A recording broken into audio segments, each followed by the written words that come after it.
All right, guys, you got to check this out. Now, it has been a very cold winter this year for us here in Zone 7, West Virginia, but it is 65 degrees today on February 5th, which is about 20 degrees above average.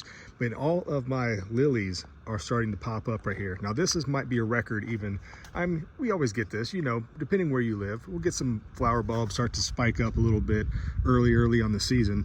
But, you know, it always gets cold afterwards, right? But they're tough, they're adapted, that's what they do. But this may actually be a record. Now this over here, these are some hyacinths, I believe, or here's some more tulips right here. These are popping up, which is really early.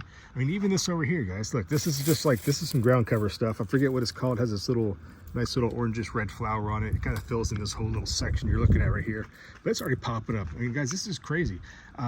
You know, looking at the forecast, it's gonna be warm for like the next week, but then it's gonna get down to like highs in the low 30s and lows in the 20s again. So this is just an abnormal little warm stretch. But let me take you over here and show you some other things that are popping up way too early. So I mentioned the hyacinths on the other side of the other flower bed. Those are the grape hyacinths, I believe. But this is the really aromatic, nice purple. I think this is either purple or pink, I'm sure. They're kind of scattered here together. That one's already popping up. But you know, these are normally one of the earliest things to pop up. So these, I believe, are some more crocus over here that I planted, and those guys are already coming up, which, you know, to me, crocus are the first things that always pop up, right? That's like your very first initial wave of springtime, spring fever and everything, right? So here, little iris, starting to put on some new spring growth already.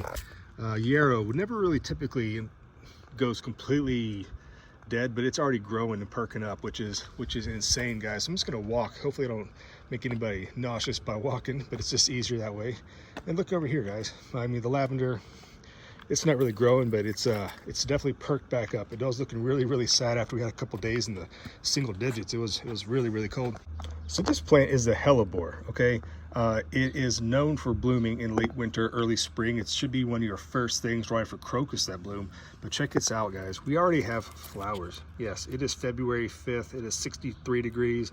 We have flowers and aphids. That is insane. Let's go ahead and take care of that right now. But aphids and flowers in early February, crazy. Now, I did a video on how to propagate these guys, how to dig them up from seeds and, you know, multiply them out. I'll just kind of show you a little of the results. Now, you can kind of tell a little bit here, little green things poking up. And down there, they're actually really thriving. But yeah, these do great in the shade. But early in the spring like this, or I guess late winter, there's no shade. So they're getting a lot of sun, which is perfect. So by the time spring really starts kicking in, these giant trees across the way will actually provide shade for these, which is kind of the best situation. So yeah, so another great sign of an early spring, hopefully, are some blooming hellebores. I mean, look right here, guys. These are some daffodils. These are their dwarf variety. They're pretty awesome. I need to actually divide them this fall. They're actually getting really thick. It's just one little hedge row, basically. I planted along the sidewalk here, right? And so these over here, I forget the actual, the real name, the belladonna lily, I think. Some people call them naked ladies. I did a video on that one if you check it out. They actually are pretty fascinating, where they actually grow in the spring, put on lots of leaves, and then just die down. And then magically in August, they send up a flower spike out of nowhere. It's pretty cool. But anyhow, here is the star of the show, guys. Now these are some nice yellow crocus I planted last year, I believe. And these are fantastic. But you know what? They're blooming. This is crazy.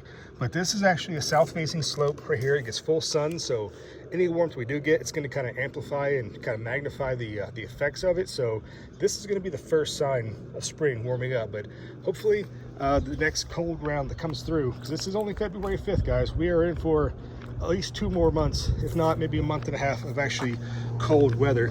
So as an airplane flies by right on cue, can't do anything about that. But these are some more of those dwarf daffodils. It's extremely loud, guys. Sorry about that. So right here, I just uncovered this. I actually plowed grass clippings here last year, forgot all about it. Then I realized this is where my crocus bulbs were planted, and they were actually kind of starting to poke up through the grass and mulch I put down right here.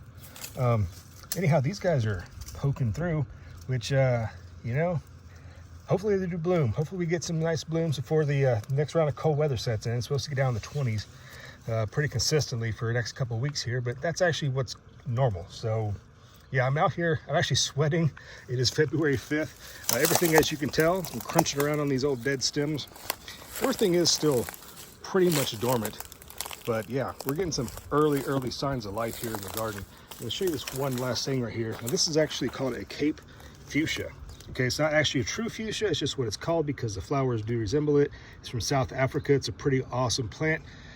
It's supposed to be hardy to my zone, and you know, I thought it was kind of iffy, but the tops look like they've died off. But you look down here, guys, even it is putting on tons of new growth. Now this didn't have any kind of protection in the winter, and it survived, so I'm pretty happy about that. Like I mentioned, we had some days that got down to like 5 to 6 degrees Fahrenheit, so definitely testing the cold hardiness. So that's a fact that it will survive. But again, it is in a very protected location on the south facing garden right here, full sun, right next to the porch right here. So it's gonna, in the house, right? So it's gonna insulate it a little bit. So there's a little bit encouragement if you want to know if the Cape fuchsia will actually grow in your climate.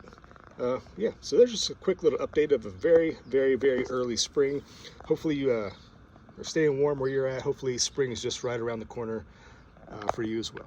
Thanks for watching, guys. Bye.